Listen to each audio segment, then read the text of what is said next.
Nah, saya dan teman saya itu melihat sosok bayangan. Kan rumah dia tingkat kosannya tuh. Nah, saya melihat bayangan dia ke arah tangga bayangan itu. Nah, di situ udah pusing banget lah. Dia seperti ada dua bang, apa namanya, udah ngomong kasar. Nah di situ tuh saya udah mulai nggak enak, pundak saya tuh udah berat bang. Nah udah gitu saya dimandiin. Nah teman saudara saya ini ngelihat itu apa, kunti di kamar mandi.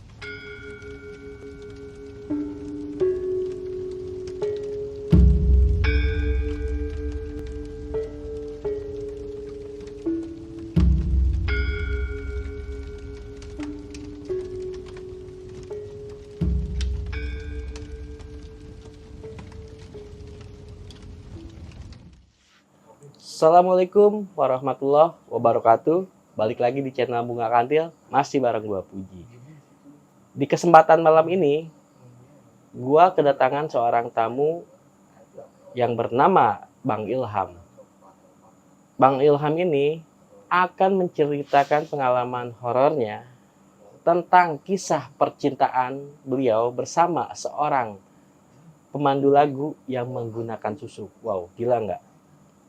Nah, buat kalian yang penasaran sama cerita lengkap dari Bang Ilham, kalian simak terus video ini dari awal sampai dengan habis. Dan sekali lagi gue mau ngingetin, buat kalian yang ingin menjadi narasumber atau ingin ceritanya diceritakan oleh gue, kalian bisa langsung aja DM ke Instagramnya Bunga Kantil. Oke? Buat kalian yang penasaran dengan cerita lengkapnya dari Bang Ilham, tanpa berlama-lama lagi, cemani cerita misteri malam ini kita mulai.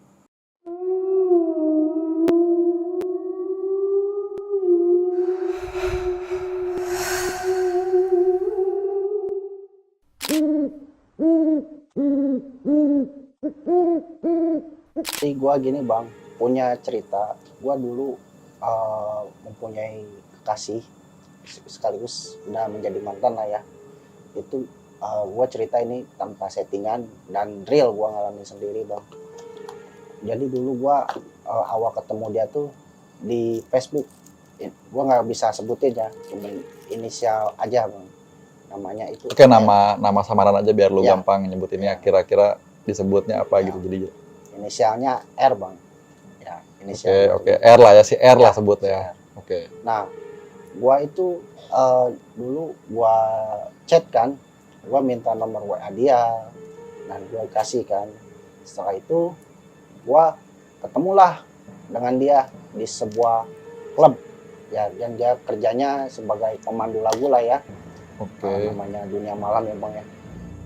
Dan setelah itu kita ketemu di sebuah klub, kita ngobrol-ngobrol di situ dan asik lah, nyambung lah di situ. Dan setelah itu sudah dari situ saya dia kan nggak bawa kendaraannya bang ya. Nah saya antarlah, dia ngekos di daerah Bogor Barat lah, nggak bisa gue sebutin ya. Oke. Nah gue anterin dari situ. Nah gue di situ dikasih air minum bang, dikasih air minum. Air minum, air putih gitu. Ya air putih. Oke. Nah gue di situ nggak tahu. Dan setelah saya minum, udah kan, saya nginep di situ. Posisi keadaan larut malam, jam 4 malam kalau nggak salah. Subuh. Oke. Saya tidur di situ. Nah setelah itu pulanglah saya kan ke rumah, dan itu tidak terjadi apa-apa awalnya. Dan saya jadian lah disitulah. Oke, mulai deket lah ya. Ya mulai deket, jadian lah. Nah setelah itu saya disuruh datang lagi ke rumah dia, kosan dia lah ya. Nah saya ke situ, dan setelah itu saya ngajak teman inilah, teman Grab kan, dulu saya nge-Grab bang. Saya teman Grab, dia datang. Nah saya sebutin kan nama teman saya. Boleh. Namanya Bram bang. Nah dia orang di situ juga kan. Nah setelah dia datang, udah tuh saya bertiga lah ya. Nah kita ngobrol di situ, muka dia tuh ya biasa aja, baiklah. Kelihatan juga kan apa, putih lah ya, putih. Nah setelah itu saya antar dia ngejob lah ya di daerah, saya sebutin kan. Sebutin ininya aja, lokasi daerahnya, tapi Oh, jangan lokasi. sebut tempatnya. Ya di sebuah salah satu inilah tempat karaoke Ya. di daerah Bogor juga, udah terkenal lah ya. Nah, saya antarlah dia. Nah setelah itu saya pulang lagi kan ke kosan dia karena teman saya di sana saya tinggalin. Nah di situ udah mulai mistis-mistis bang. Nah saya dan teman saya itu melihat sosok bayangan, kan rumah dia tingkat kosannya tuh. Nah saya melihat bayangan dia ke arah tangga, bayangan itu. Nah setelah teman saya juga melihat, cuman saya di situ nggak mikir inilah ya, nggak mikir apa, nggak mikir Macam-macam gitu. ya macam-macam, positif lah. Oh itu mah mungkin bayangan lah ya. Nah dan setelah itu teman apa cewek saya chat minta dijemput ke tempat karaoke itu. Nah saya kesanalah sendiri, teman saya tinggalin di situ. Nah saya jemput. Nah di situ udah pusing banget lah. Dia seperti ada dua bang, muka dia. Maksudnya gimana? Si cewek lu nya nih? Jadi ada dua mukanya. Oke. Yang awalnya baik, putih, cantik lah ya. Oh maksudnya muka Perubahan. ekspresinya gitu? Ya perubahan mukanya tuh. Oke, mukanya berubah. Nah saya lihat muka dia, waduh, judes, udah gitu galak bang. Oke. Rambutnya juga, udah kayak yang beres dicatok gimana sih bang? Nah di situ saya anterin dia beli nasi goreng, di daerah dekat rumah kosan dia lah. Nah dia beli 2, saya pulang ke kosan dia. Setelah itu dia ngasih bekas makan dia. Ngasih bekas sisa makan dia maksudnya. Oke. Cuman saya nggak makan. Saya nggak makan karena dia pernah cerita karena ini apa, teman dia ada yang suka ke cewek saya, cuman dia disuruh-suruh mau bang. Jadi kayak diperbudak gitu. Jadi kalau makan bekas makannya dia, tiba-tiba jadi tunduk gitu maksudnya? Ya jadi diperbudak gitu bang. Ya, terus? Nah, jadi kayak nurut lah. Nah, saya di situ udah mulai curiga lah. Nah di situ saya belum ngeh dia begitulah ya, belum hal-hal mistis. Belum itu, sadar ya. Belum sadar lah. Nah setelah itu dari situ saya pulang lah. Nah kebenaran cewek saya itu apa, punya job. Ada Tamunya minta diantar ke apartemen di salah satu daerah Bogor. Ya. Nah saya anterin kan, teman saya pulang udah di situ. Nah setelah dari situ udah tuh saya tidak punya pikiran negatif lah, macam-macam lah tentang mantan saya ini. Nah saya tanya kan, kamu ada 2, saya gituin kan ke mantan saya ini kan. Via chat atau langsung? Via chat bang. Okay. Nah saya tanya, enggak, kata dia, enggak, kamu ini kali ngigo, kata mantan saya itu. Orang kamu benar ada 2, saya gituin kan. Nah setelah itu saya tanya terus di situ kan, dia marah kan. Saya bilang kasar lah ke dia lah. Dari situ udah ngomong kasar. Nah di situ tuh saya udah mulai nggak enak. Pundak saya tuh udah berat bang. Oke, ketika lu ngamuk sama dia, lu marah sama dia, lu ngelontarin kata-kata kasar, tiba-tiba lu ngerasa ada hal yang nggak enak gitu di badan lu, gitu, kayak ketempelan gitu. Kayak ketempelan gitu bang. Terus? Nah ganjel lah di pundak kan, berat. Nah setelah itu saya sholat. Ternyata masih berat bang, udah gitu saya nangis, jujur saya nangis itu, saya pas sholat itu nangis. Nah setelah itu mama saya kan, kenapa, nanya, ini pundak berat mah, saya bilang gitu kan. Coba panggilin ini ustadz lah, orang pintar lah. Nah dari situ dipanggil lah dekat rumah kan, daerah rumah juga kan. panggil, saya dikasih air minum putih lah, ya air putih. Air dari Ustadz ya. itu, Saya air minum, doa gitu. Ya saya minum, udah tuh, ini enteng, badan enteng, gak lama, saya besoknya kan nge-grab lagi kan. Nah, saya pas itu masih komunikasi lah, baik, ini baik-baik ya, masih baik. Saya masih kepikiran bang, kepikiran. Ini kenapa ya, dia masih ada 2, jadi saya kepikiran tuh. Saya chat lagi. Nah, dari situ dia masih nggak ngaku kan. Nah, akhirnya saya marah lagi tuh dia. Saya marahan lagi tuh. Gak lama, pundak kembali lagi ini. Kerasa lagi? Iya, berat, kerasa. Di situ saya bengong terus. Karena kepikiran kan, karena saya dipakai nge-grab kan, kerja lah istilahnya ya. Jadi saya nggak bengong kan. Nah, setelah itu udah tuh beres. Nah, saya info ke teman, nanya kan di daerah Kabupaten Bogor lah ya. Ini pundak kok berat banget. Ini tolong dilihatin deh. Nah, dilihatin gimana maksudnya? Ini ke orang pintar lah, dilatih ini badan saya gitu. Oke, kan. Terus Nah, saya chat, ada nih kata teman saya di daerah Kabupaten Bogor, ini nggak bisa disebutin ya bang wilayahnya. Nah, sana di situ dia meminta mahar.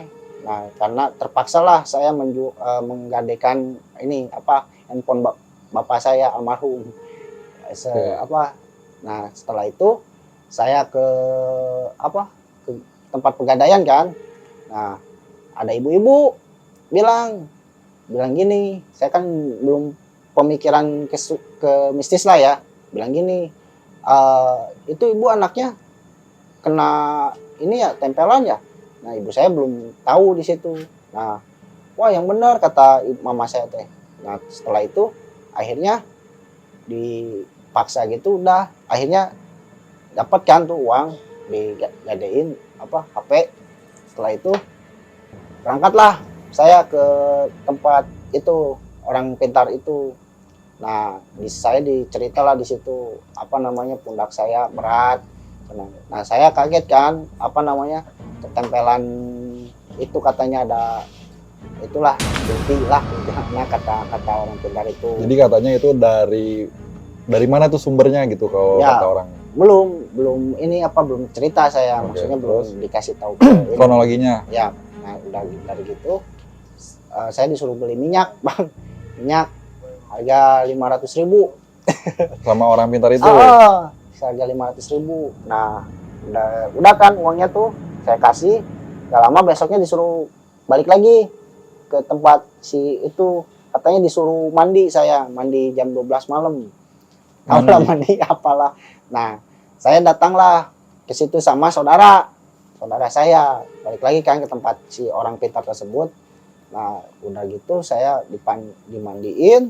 Nah, teman saudara saya ini ngelihat itu kunti di kamar mandi. Kan itu kan ada pohon nih, kebun, tapi ada kamar mandi bang, ada kamar mandi.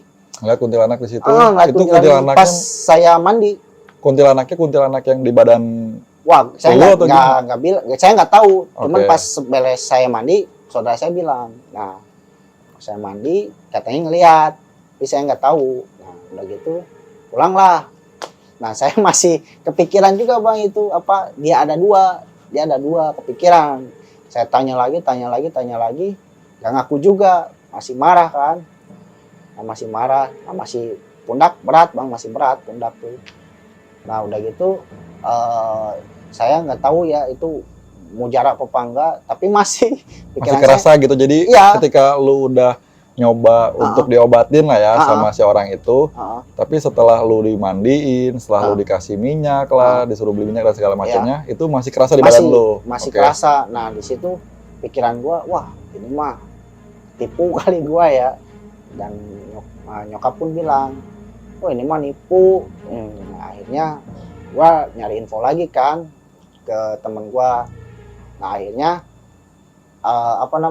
gua dapat nih seorang guru ngaji di daerah Kota Bogor. Guru ngaji untuk ngobatin dulu lagi nih ceritanya. Ya, terus. Jadi 2 kali nih bang nih. Nah, di daerah Bogor Barat. Dan akhirnya gua samperin kan ke sono, dapat info. Nah, di situ gua kaget, Bang. Ternyata si guru ngaji ini kan udah tahu duluan. Maksudnya kata dia make 4 dia di muka susuk. Jadi si cewek lu ini disebut sama si guru ngaji ini katanya pakai susuk Iya, di wajahnya. Iya, gua kasih lihat kan fotonya juga. Nah, sebelum itu juga gua sebelum datang juga dia udah tahu si guru ngaji ini. Nah, udah gitu kata guru ngajinya, kata si itu yang guru ngaji itu bilang, ini mau dimusnahin apa gimana? Dari foto doang kan dia bisa dilihat tuh si guru ngaji. Kata gua teh, jangan itu gua bilang jangan soalnya kasihan dia buat penglaris lah, buat usaha. Oke, jadi lu biarin itu susuknya nggak perlu dimusnahin gitu. Padahal kan itu dampaknya ke badan lu. Iya, tapi kan gua kasihan, Bang. Kan dia buat usaha pemasukan dia. Kan dia kan orang Sleman. Orang Sleman dia. Jauh dia merantau ke Bogor. Nah, setelah di ngobrol panjang, dikasihlah saya air putih. Air putih lagi sama si guru ngaji itu. Ya, kasih. Nah, kata guru ngaji gua, tunggu aja. Nanti juga bakal ketemu lagi sama dia. Dan di situ beberapa hari itu benar. Gua pulang dari situ benar. Beberapa hari dia ngajakin ketemuan. Si cewek lo jadi tiba-tiba ngechat lagi, ngajak ketemu sama lo. Ngajak ketemuan.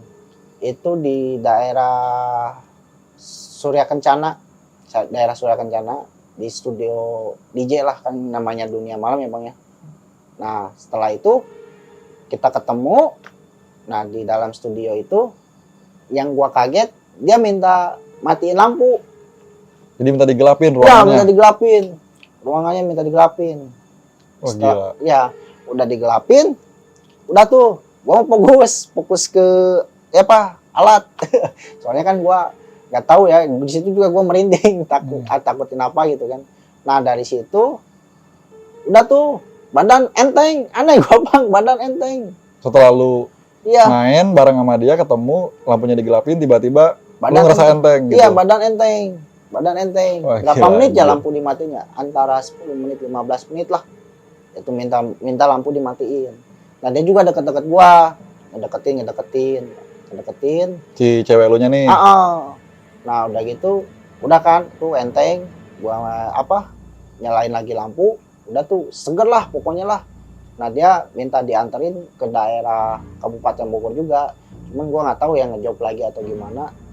Pokoknya gitulah cerita gua, Bang. Itu bener-bener real dah, nyata. Gua mah tanpa settingan itu mah. Oke, jadi kesimpulannya lu pernah kenal sama seorang PL ya, bisa dibilang ya, pemandu lagu. Oke. Dan ternyata dia ini pakai susuk. Iya, susuk, betul. Jadi lu ini kecantol sama dia karena dia pakai susuk. Iya, kayaknya. Setelah beberapa lama lu kenal sama dia, lu ngerasa ada yang janggal dong. Iya, janggal. Oke, jadi awal mulanya tuh karena dia tiba-tiba mukanya berubah, maksud lu gitu? Iya, berubah jadi kayak ada dua gitu. Jadi kayak ada dua tuh orangnya? Iya, orangnya. Orangnya ada dua? Orangnya ada dua. Berbeda jadi? Berbeda. Oke, setelah lu dari situ, nggak lama langsung lu ngerasa badan lu berat? Berat, betul. Jadi kesimpulannya dari ustadz ini tuh bahwa lu tuh kerasukan sama hodamnya dia gitu? Iya, betul. Betul. Wah, gila. Ada lagi yang awal ustadz itu bilang, katanya gua dipelet.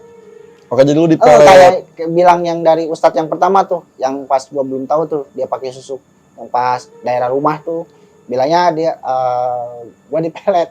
Padahal gua nggak tahu ya, pokoknya nggak ngerasa. Maksudnya gua cinta mati ini enggak. Alhamdulillahnya gua nggak makan bekas dia lah, gitu kan. Jadi oke, jadi mitosnya kalau sampai lu makan bekas makanan dia itu, lu bisa tunduk sama dia gitu, dan ikutin apa yang pernah cerita ke gua. Temannya itu bekas pernah makan bekas dia, terus nurut apa aja mau. Temen tuh maksudnya cowok? Iya, cowok. Jadi cowok ini suka ke mantan gua gitu. Oke. Jadi parah itu. Nah, setelah itu Udah tuh lu nggak pernah ketemu sama dia lagi atau gimana? Udah lost kontak gua. Lost kontak dari situ gua. Terakhir ketemu berarti waktu di studio itu? Ya, studio itu. Alhamdulillahnya gua langsung sembuh total. Alhamdulillahnya. Kok yang gua aneh, kenapa dengan lu ketemu dia tiba-tiba lu langsung ngerasa sehat lagi gitu? Nah, gua juga nggak ngerti.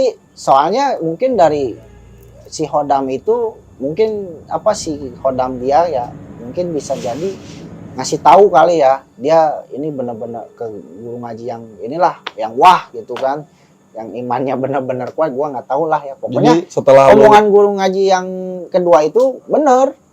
Jadi setelah lu dikasih minum sama guru ngaji yang terakhir itu, jadi itu ada air doa lah ibaratnya, ya, air doa. Ya, nah setelah lu minum air itu, guru ngaji lu bilang bahwa dia bakal ngajakin ketemu lu. Tunggu aja, kita juga bener omongan si guru ngaji. Jadi yang itu bener. Berarti itu si jinnya itu balik lagi ke dia gitu maksudnya? Ya kayaknya ngasih tahu lah ya, tapi gua nggak tahu sih. Pokoknya gua omongan si guru ngaji itu bener, pasti ngajakin ketemu lagi, bener ngajakin ketemu lagi.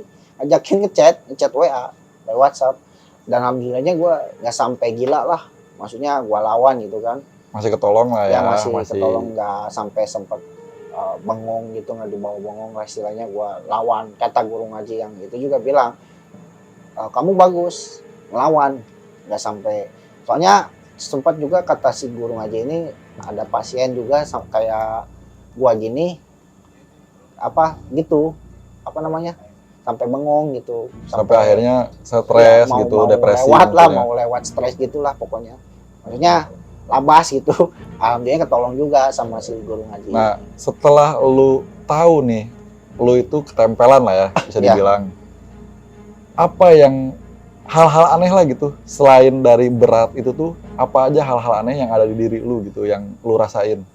Ya pokoknya hawanya tuh pengen bengong ya, pertama ya, kedua berat, justru berat ya, pundak sampai tulang rusuk tuh berat, jadi kayak gue ngegendong orang aja gitu. Selama kira-kira berarti dari awal kejadian itu sampai akhir itu berapa lama lu ngalamin itu? Sebulanan ada. Sebulan? Ada bang. Tapi lu tetap gitu aktivitas seperti aktivitas biasa, karena gue lawan. Lu tetap narik gitu, ngojol? Ngojol. Wah gila sih asli, gila gokil parah sih ini. Ya, untungnya gua nggak sampai gila lah gitu kan. Kalau gua gila udah, orang tua gua mah udah capek gitu ngurusin apa ke gua gitu kan. Udah. Tapi setelah itu jadi lu kapok nih ceritanya untuk ketemu lagi sama cewek-cewek yang ada di ketemu di dunia malam gitu. Ya kapok lah, udah tobat lah sekarang malah udah capek. Jadi sekarang jauh lebih baik nih dan nggak pernah ada efek lagi gitu setelah. Alhamdulillah. Lu ketemu sama dia udah nggak ada apa-apa lagi. Udah nggak ada apa-apa. Pokoknya Facebook sih masih berteman, cuman udah jarang sih, maksudnya udah lost kontak. Kayaknya mah dia ganti Facebook. Oke, keren banget sih ini ceritanya teman-teman, gokil banget. Oke, thank you banget buat Bang Ilham nih. Ya. Sekian cerita dari Bang Ilham teman-teman. Wah ini gue sampai speechless juga sih. Maksudnya gue nggak kebayang gitu ya sampai ada kisah orang yang benar-benar gitu dipelet lah ya sampai ketempelan juga dan akhirnya berujung petaka lah bisa dibilang. Wah gila sih gokil ini. Dan gue juga itu ya minta maaf kalau ada salah kata lah ya. Oke. Itu aja. Terima kasih ya. Oke Bang Ilham, thank you banget. Ya. Lu udah hadir di podcast malam ini di channel Bunga Kantil. Lu udah mau berbagi cerita lu, pengalaman horor lu, dan semoga ini bisa menghibur para penonton setia Bunga Kantil ya, menemani malam yang wah ini gila parah sih. Gue sampai speechless juga dan cukup creepy sih menurut gue ini ceritanya. Oke teman-teman, sekian. Ya, thank you banget Bang Ilham ya. Thank you banget, sekian dari gue ya untuk channel Bunga Kantil. Diikutin terus video selanjutnya, cerita-cerita horor selanjutnya dari para relawan-relawan ya bisa dibilang yang mau ngungkapin kisah horornya atau pengalaman horor yang pernah dialamin. Oke, jadi buat kalian juga yang punya pengalaman horor yang bener-bener bikin merinding, lu bisa langsung aja komen di bawah dan jangan lupa juga untuk di-subscribe teman-teman, di-support terus channel Bunga Kantil supaya semakin berkembang. Thank you buat yang udah nonton malam ini. Assalamualaikum warahmatullahi wabarakatuh.